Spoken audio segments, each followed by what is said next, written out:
What is good, Vira Nation? If you remember my last video, which, you know, thank you so much for the support on, by the way, y'all are the freaking best. I had promised to make a video showcasing my tournament runs with this new version of Vira. Unfortunately, one of those tournaments got postponed and the other didn't really go the way that I wanted it to. However, this did give me the opportunity to reconsider how I wanted to share a tournament video with y'all. Instead, I'm taking this as a chance to show off what it's like to review and analyze match footage to see where I went right, where I went wrong, and what next steps I can take to get better in the future. Now, before I get into it, I'm gonna get something straight. This is not gonna be a video of, oh, Vira bad, and I lost because my character is not good enough. That's not what this is gonna be. So if you were expecting that, or if you want that to fit some sort of narrative for you, click off the video. Because I think this is a very important skill to be able to have, being able to analyze your own matches, because it is a very good way to encourage improvement and have more awareness of what you're doing right, what you're doing wrong, etc., etc. So let's go ahead and turn some losses into some learning. All right, so this was the first match I got to play in the tournament, playing the Katalina. Not a matchup that I think is Vira favorite. It's like slightly unfavorable, but I was not really sweating it. So we start off pretty aggressive there. Early BC, keep the advantage up, nice. Dude, that sucks, but it's okay. We didn't let the mistake become another mistake. Actually cannot believe that that was not punishable there, but I gotta go back and look at that.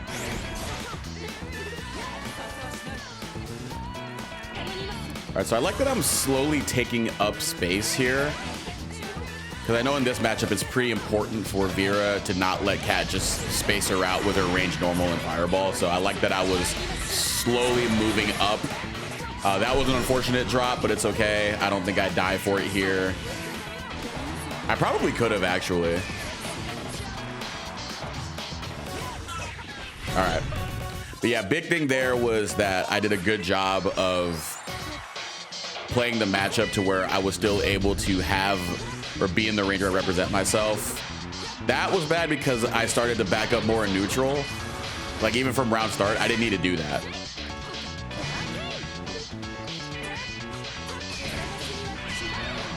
All right, PC again, keep up advantage, short combo. You're okay with that.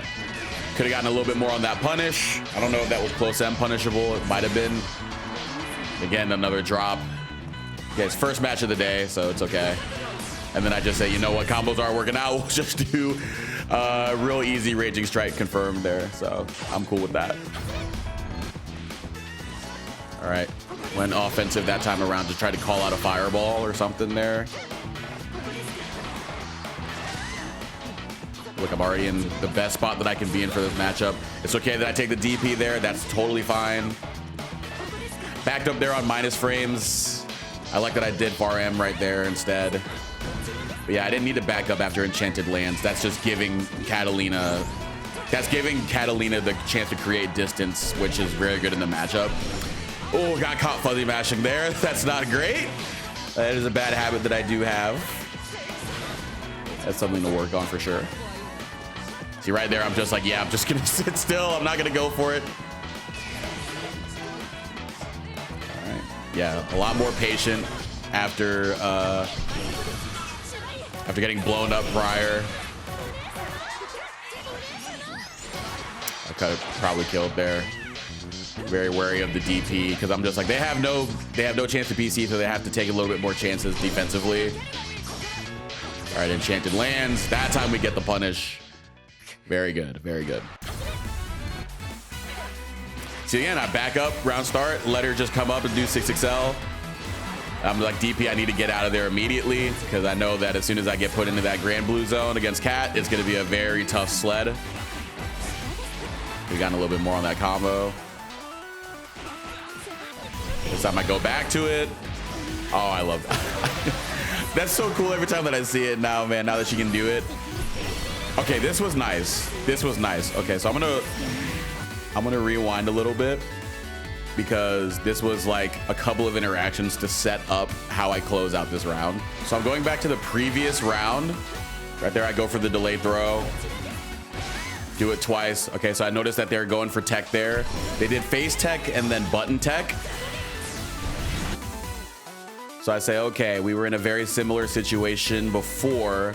So now when I get this install to land, what is a good way for me to check that? Right here. Delay jab, catch them doing a face tech or a fuzzy mash right there to try to get a face tech. We get a big combo because of that. That was really good awareness of when I should employ the delay trap. Go for the throw again, just to see if they would do something different. They did not. That's okay. I don't die for it, so it's not a lethal mistake. I'm okay taking that risk. And then I just go for the 6xm to close it out. So in that first set, there's some pretty good stuff to take away. Being able to get that close H anti-air combo that I've been working on, that was pretty good. I think the routing could have been improved a little bit, but it's, you know, it's all right. At least I'm going for it, and I'm at least being more conscious of trying to get more damage out of that interaction, because that's a touch that I get a lot. And like I noted before, being able to get that jab to get that big counter hit combo against Cat for going for that face tech after I had been able to sniff that out the round prior was pretty good awareness on my part. So that was pretty good. I was proud of that. Then there were times where my opponent had minus frames that I definitely could have taken advantage of, but I chose to create space rather than take it for myself. That's something that I do need to work on. All right, this was winners quarterfinal. This was the Vira mirror against Kouga. Kouga is a very good Vira player. I've been playing with them for over a year now, and it was really funny because they used to beat me like a drum, but more recently I've been giving them sets and, you know, been able to hold my own. So it's been kind of cool to see how it's full circles nowadays. But yeah, this one was more interesting because the mirror is very interesting right here. I got the DP. Big damage here. So early advantage. Very nice stuff. Giving them different looks. BC, that's fine. Okay, so real quick, let me walk back here. So I get BC'd at like right here. 1, 2. Break. And I back up after blocking far M. I don't need to do that. It's very similar to the situation in the previous set where I blocked Cat's enchanted lands and sort of walked back again. Far medium, very minus on block. So that's ample opportunity for me to just kind of walk at her and push her back into the corner. But I gave my opponent a chance to fight for their space and get out of the corner. And again, surrendering advantage when I don't need to. But we're still in a good spot here. Back up again, trying to catch them, throwing out a button. Plus frames. Probably gonna BC there. Just keep him in the corner. But yeah, now I get thrown and now I'm in the corner. No big deal. Get hit by 6XL. No confirm after that. Slowly walking up. Yeah, see, I did have a chance. I get hit by you, Darkane, there, but I did have a chance prior to this in order to get myself out of the corner because, like I did, my opponent gave me the chance to fight out. Had the 6XL here. I'm plus here. I'm plus after this 6XL. I don't do anything, but I just choose to slowly walk back again. Like I pause and then I walk back without trying to do anything to push my advantage. And at this point, they don't have any BP, so they can't brave counter me. They don't have super, so they would have to commit to a DP. And the worst thing that happens is I get ultimate DP'd. You know, I don't die from that. And then, yeah. Again, just running into you, Darkane. So it was just a matter of I just gave my opponent too many chances on both sides. See, -8 right there. Okay. So here, this is a common sequence that happens a fair bit in the Vira mirror, especially when I play against Kouga, because this is something that they like to do, and I picked up on it as well. So I go for 6XM here, and see what they do when they block my 6XM. Immediate far M. Because that's basically saying, okay, I blocked your minus, and now I get to swing at you. And you can't necessarily set up a spacing trap here against far M. So that's a pretty risk-free way to take up space. But here, they throw out far M. Similar situation, similar frame advantage for me. I could have taken my turn back here by throwing out something, but I backed up. And so now Kouga sees this and says, okay, I'm going to chase you down and throw out the 6-6M because I know you're backing up, and I get caught low here. And now I'm thinking, oh crap, like this, now they're starting to really go on the offensive because they notice that I'm being passive and they're taking full advantage of that. And again, I blocked far M and I backed up, but I do slowly, you know, try to run back up, but then again, go back here. Could have gotten a whiff punish. Then I get this nice little jump H. And again, now I'm in good position. So this is what I need to be doing more of. See, now I'm plus here. I get a strike throw offense, get the delayed jab. And now I'm in with the win con. I have my install. That was, okay. This was a really good call, and I got to give it up here. So here I could have gone for throw, but I go for the 2-1-4M because I did that a couple times, and they called that out hard with the close heavy. So that was pretty good stuff. So I was just wrong there on the pressure. I'm not mad at that. That was just a really good call out. All right, 2-2U. No punish there, unfortunately. Try to go for the close H.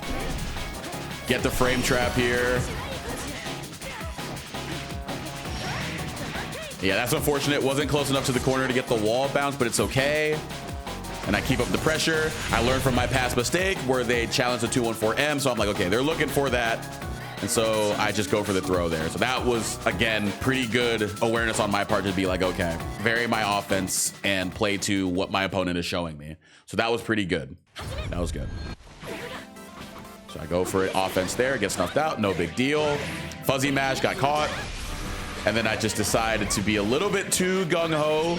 Should have just blocked the Lumi setup, but I go for it here. And I say, don't. Okay, this is probably my favorite part of the whole run, even though I lost. This is just assert dominance right here. All right, block the Lumi setup. Don't you dare try to fucking command grab me. Fuck you, you piece of shit. Hold that. That was pretty good. I wish I won the round, so that would have been a little bit better. But yeah, we default back to old habits. And then didn't want to block the Lumi setup, tried to go for a DP, because I think that's the first time I DP'd the whole set, but they snuffed it out. So really good stuff by them. Ah, that's tough. So yeah, last round was just me being impatient defensively. Being able to tote that line between being assertive and holding your ground and challenging your opponent and being overly aggressive is very tight rope to walk on. And it's just a matter of trying to strike that balance that's going to be really, really tough. And it's not, I mean, like, it's not easy. If it was easy, everybody would be able to do it more readily. But it is something that I think will be very key in terms of being able to progress into that next level that I want to reach. Like that first round, it was just way too passive once I had the advantage. Third one, I think I was panicked because I didn't have the advantage immediately. So I think I need to recognize in those moments when I have the advantage, be more confident in being able to maintain it. And then when I don't have it, it's okay. Just be more confident in my ability to get it back at a safer point. All right, so I'm down 0-1 at this point.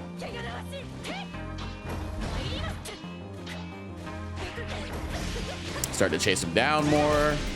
DP, that's fine. I don't take that much damage. But then again, similar situation. I got to chase down again here, but there's a similar situation here. Get BC'd, block the far M, and I walked back. I showed what Kouga did, and it worked out for them. They blocked the far M, or they blocked the 6-6M, and then they stuck out a button immediately. They stuck out a hitbox immediately, so they can take space behind it. I should be doing that a little bit better. Or if I'm not going to do anything, just hold down back.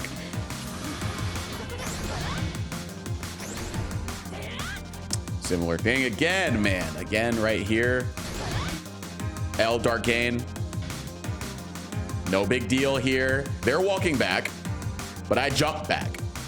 I don't need to do that. She's -4. I can just walk at her. Or if I think that she's going to do a spacing trap, I don't need to jump back. I could just wait for her to stick out, you know, like a far M or a far H here, if that's what she's going to look for. And then that's when I can counter poke and whiff punish that. And that doesn't put me at a disadvantage in terms of the screen control, but instead I make it harder for me to get back in by walking back. I still am able to find a way in. But again, 6XL is blocked. So 6XL is blocked here. And yeah, she has super, but he hasn't done that yet. So I don't know what I'm scared of here. I'm +2, but I walk back. And Kouga's fine with this because they have the health lead and a lot of resources. So they're just like, and there's 71 seconds left. So he's just like, okay, if you're gonna give me space, then that's fine. That works out for me. And then he immediately just goes, you know what? If you're gonna give me space, I'm gonna take it. And I'm gonna get to a point where I can do this now, get that far H into the 2-2U, and be able to kill you off of it. So it's not so much that I got caught with far heavy here. If not, like this is unfortunate, but this is just kind of what happens when you're in the Granblue zone, which is this little space here. You get put in the corner and your opponent's sitting at a far normal range, and it's hard for you to kind of swing at them without risking this happening to you. The problem to me is there were multiple times where I allowed myself to be put in that situation, such as 6XL here. We're close to the other side of the screen. I just decide, no, that's okay. I'll just walk back and let you do what you want to do. And then that's how I get put in this situation. By the way, this is a really good optimal combo here. Be able to close out the round. So really good stuff right there from Kouga. Really good stuff. He's good, man. He's a really good Vira player. I respect him a lot. And then I back up round start. Block far M. And I jump back. So, okay, I know why I jumped back here too, because they went for far M 6XM. And I'm like, I want to whiff punish that. I back up in a chance to be able to do that. But I don't get it. I go out for far M instead. And I go 6XM here, and they block the 6XM. So if I'm going to be if I know that my opponent is going to be doing far M, 6XM, like I think I'm not too wrong in looking for the whiff punish here. I think I chose the wrong button to do it. Like I could have gotten 2M or something. But again, the resources here, I don't get that much reward off of it. If I had 50 meter and I could go into 2-2U, I think I could have punished with far H and gotten 2-2U. But again, I don't have that available to me. So what I could have done instead, if I know they're gonna do that far M 6XM sequence, I could just sit and block that. And so they're gonna be punishable without putting myself further back into the corner. And really it kind of just nets the same thing as if I were to whiff punish it, because I'd be able to get it like a 2M punish or something.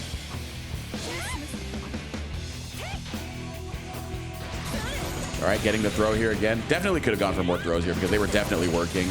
I do notice that in the moment, try to go for a throw bait. Didn't really work out. Good delayed DP right there, discipline. See right there, could have gone for throw. Got the BC, it's fine though. And I didn't block the Lumi setup again because I tried to reclaim advantage when I didn't need to. That was fine, I was fine. All right, here I'm getting put into a tough spot. I block the Lumi, fight out. I have to be patient here. I do like the patience here because I'm just like, okay, I did a bad job of being overly impatient when I had the advantage, but couldn't quite capitalize on my chance to get out. That was a good match by them. So the thing about that set was in the first 2 rounds of game 1, I opened with good offense because I'm representing myself in a threatening way and I'm closing space and I'm able to run the strike throw where Vira is at her best. And then I just decided I don't want to do that in a lot of situations, like where I blocked that far M or I blocked 6XM, or I was trying to look for a whiff punish rather than just holding ground. Again, overly passive.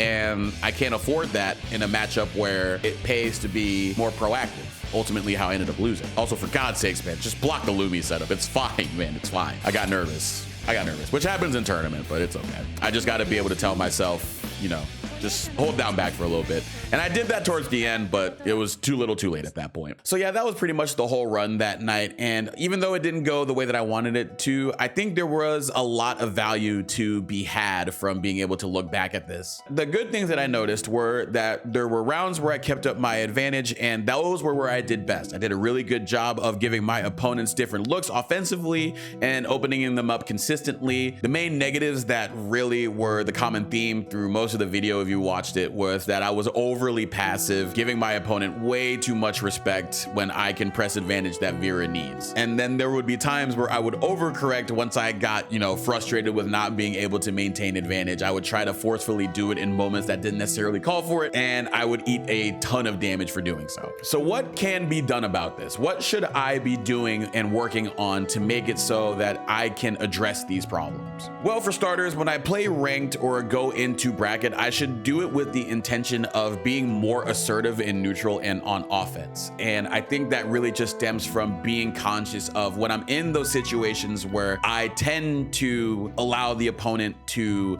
work their way to the Granblue zone in the corner, spots where I can hold my ground. I need to be conscious of when that happens, recognize why I'm doing that, and then make it so I rewire myself to say, okay, I don't need to backstep. I don't need to walk back here. I need to hold my ground. And a lot of times I think it's because I'm trying to give myself time to process the game, or I'm thinking a little bit too much. If I need to do that, I need to think of ways to hold ground in an easy way while I'm giving myself a chance to think. They are a little bit abstract, and they're going to be a little bit of a slow burn in terms of being able to work my way through those problems. While I'm going through this, I do need to be patient with myself and just trust in it. I do need to at least give this a fighting chance. And if it doesn't work out, we'll just go back and reconfigure the approach so that I can go about fixing those negatives in a different way, but we'll see how it goes. But that is going to do it for this video. I hope that it gives you a little bit more of a glimpse, a little bit of a peek behind the curtain in terms of how I approach the after tournament experience. Maybe that inspires some of you when you have a match in ranked or in bracket that, you're just like,